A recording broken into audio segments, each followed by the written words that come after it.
Olá pessoal, professor Thiago Hatz, estamos aqui para mais uma aula de História e hoje vamos retomar alguns aspectos do processo de colonização então da América. A gente tem três grandes nações no primeiro momento explorando esse território aí e então a gente vai entender um pouquinho, lembrar algumas dessas características aí desse processo de colonização. A gente falou sobre isso nas últimas aulas, vamos retomar então os principais aspectos, para a gente entender as diferenças. Vamos falar então de alguns aspectos que são culturais, sociais, políticos e que vão acabar influenciando também os aspectos econômicos, tá? A gente tem como hábito falar que portugueses e espanhóis têm um modelo diferente de colonização dos ingleses. Eu coloquei entre aspas aqui o exploração e povoamento, certo? Eu estou querendo dizer o seguinte: a gente tradicionalmente vai dizer que os espanhóis e portugueses eles foram colonizaram, usaram um modelo de colonização de exploração, enquanto os ingleses fizeram um modelo de colonização de povoamento. Isso é de alguma forma correto. A gente precisa entender alguns detalhes para ver que tem mais, digamos assim, mais história nisso do que simplesmente uma definição de exploração e povoamento. Porque fica parecendo que aonde tinha exploração não tinha povoamento e onde tinha povoamento não tinha exploração, e não é bem assim, tá? Os portugueses e os espanhóis, eles tinham uma preocupação mais imediata de construir aqui uma fonte de riqueza rápida, certo? Então, espanhóis e portugueses tinham como interesse explorar o território mais rapidamente do que os ingleses, certo? Então, Portugal e Espanha estavam muito organizados para fazer essa exploração. Internamente, eles viviam momentos de paz, de tranquilidade, então eles jogaram toda a força para a colonização, para construir estruturas de domínio do território, estruturas de fiscalização do processo colonial. Os ingleses, por sua vez, estavam num outro momento.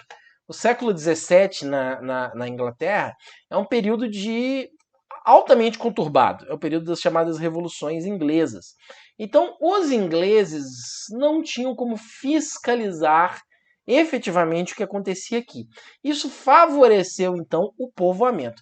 Essa incapacidade dos ingleses de fiscalizar o que acontecia aqui no continente americano, a gente chama de negligência salutar. Lembra? A gente falou isso na nossa aula. Então, eles não tinham condição. Então, não é só uma ideia de exploração e povoamento em si. Também, num certo momento, havia um desejo por parte dos ingleses de explorar, né, de tirar riquezas daqui. Mas como eles viviam um outro momento histórico, isso não foi possível de ser fiscalizado. Já portugueses e espanhóis estavam com, vamos dizer assim, com a casa arrumada.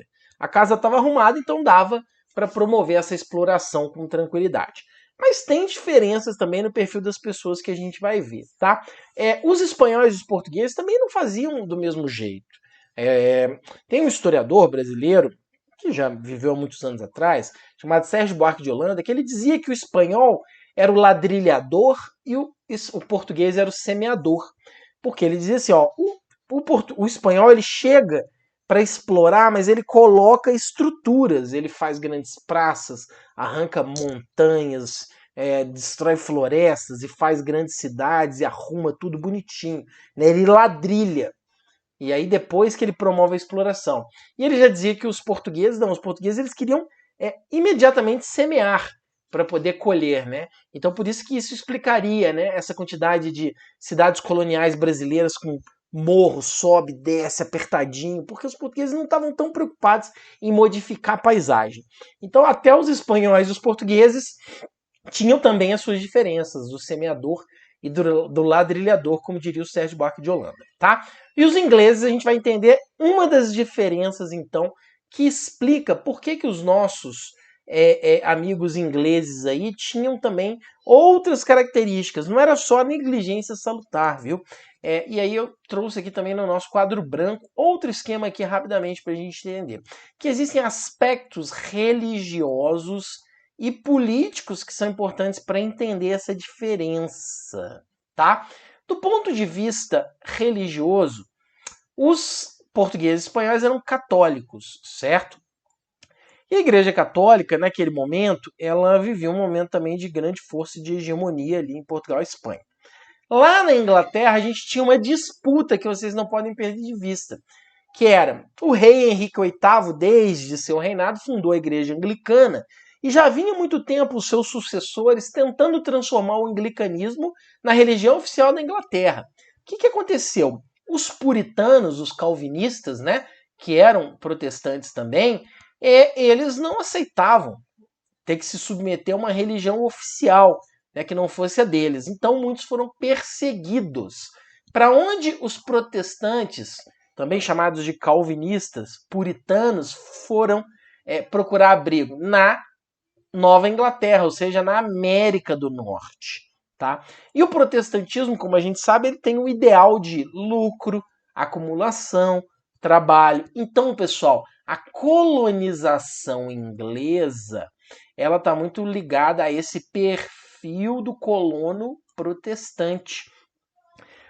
Os colonos católicos eles não tinham esse perfil de trabalho e acumulação como tinham os protestantes, que vinham com essa ideia de trabalho, lucro, acumulação.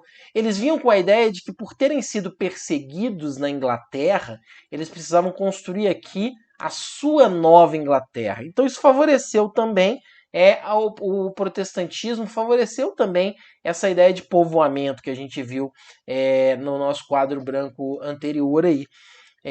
Eles já vinham com essa ideia de se estabelecer aqui, não estavam preocupados em ficar aqui, pegar um lucro e voltar para a Inglaterra. A maioria dos europeus, os portugueses e espanhóis que vieram para a América, uma grande maioria estava preocupada em acumular riquezas e retornar.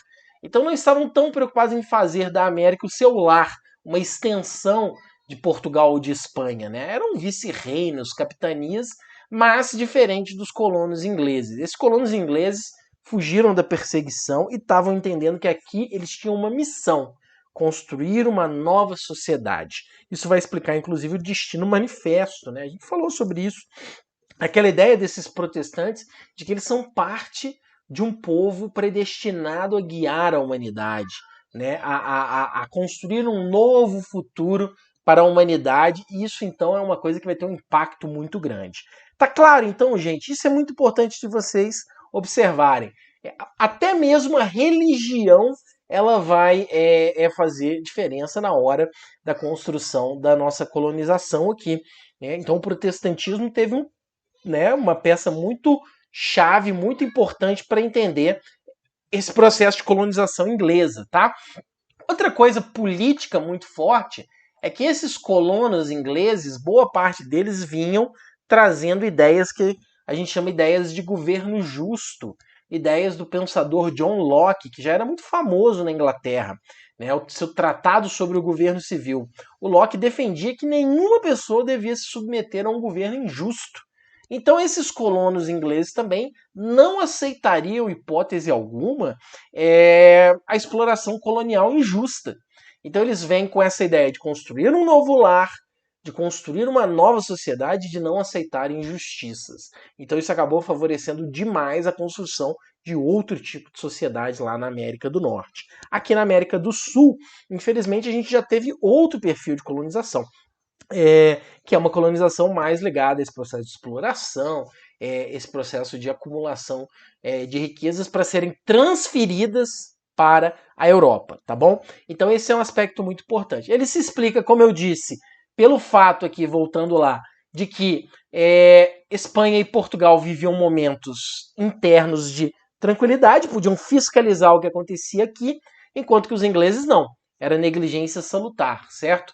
E outro fator que vai conferir aí uma diferença é que os colonos espanhóis e portugueses estavam só preocupados em retirar riquezas, enquanto que os colonos ingleses protestantes estavam preocupados em acumular, trabalhar, lucrar e fazer daqui o seu lar, certo, pessoal? Então essas são diferenças para a gente entender o processo de colonização principal dessas três nações pioneiras aqui no nosso continente América. Eu espero então que tenha ficado claro, que tenha ajudado a gente a retomar alguns aspectos, e a gente retoma daqui a pouco para falar de algumas tarefas, algumas atividades que podem ajudar a ficar ainda mais claro esse processo de compreensão da colonização na América, gente.